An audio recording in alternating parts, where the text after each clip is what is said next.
প্রতিটা মানুষেরই আমি মনে করি এই স্বপ্নটা থাকে যে পরিবারের জন্য কিছু একটা করতে পারা আসলে ভাগ্যের বিষয়।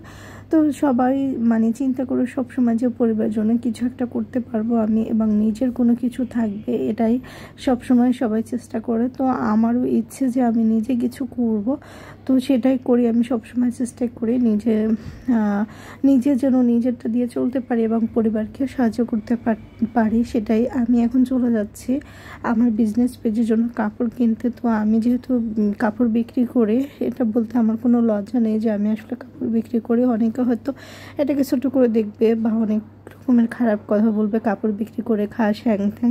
দেন আমার এখানে লজ্জার কিছু নেই, আমি তো বিজনেস করতেছি, বিজনেস করা তো কোনো খারাপ কিছু না। আর এটাকে যারা খারাপভাবে দেখে তাদের আসলে সমস্যা। তো এখানে আমি অনেক কাপড় কিনে নিয়ে এসেছি। তো এই তো দেখতে পাচ্ছেন এগুলো আমি নিয়ে বাসায় চলে এসেছি। এখন সারা দিনটাই প্রায় এখানে চলে গিয়েছে। বাসায় আসার পর বাবুরও বলতেছে কেউ চিকেন ফ্রাই খাবে, কেউ খিচুড়ি খাবে আর কি। তো এখন ওদের কাজগুলো, তো চিকেন ফ্রাই হয়ে গেছে, উঠাই নিচ্ছি। আর এখানে খিচুড়ি আছে আর এখানে আমি আছি। চিপস দাও রে, আর আমি তোমার জন্য চিকেন ফ্রাই বানাচ্ছি, দাদার জন্য খিচুড়ি রান্না করতেছি। আমি কিন্তু চিকেন ফ্রাই খাবো। চিকেন ফ্রাই খাবা? জুয়া চিপস নাও। থ্যাংক ইউ দাদা, দাদা থ্যাংক ইউ, ওয়েলকাম। তোর খাতা করে দিও, শেয়ার করে দিও। বাইরে বৃষ্টি বৃষ্টি ভাব, তাই আমার ছোট ছেলে বললো আমার চিকেন ফ্রাই করো, বড় ছেলে বললো খিচুড়ি করো মাংস দিয়ে। তো দুটোই করবো। তো বড় ছেলেকে আগে মাংস দিয়ে খিচুড়িটা করে দিচ্ছি। এখানে মুরগির মাংসটাকে আমি আগে কষিয়ে নিয়েছি, তারপর পোলার চাল আর ডাল দিয়ে দেবো। আর এখানে চিকেন ফ্রাইয়ের জন্য মাংসটাকে ধুয়ে নিচ্ছে, যে চিকেন ফ্রাই তৈরি করবো সেই মাংসটা। তো ওইটুক বাটিতে হচ্ছিল না দেখে অন্য একটা বাটিতে ট্রান্সফার করে নিয়েছি। তারপর সেটার থেকে একটু ধুয়ে নিয়েছি ভালো করে। তো মাংসটা ধোয়া হয়ে গেছে, এখন মশলা মাখিয়ে দিচ্ছি আমি এখানে খুব সুন্দর করে।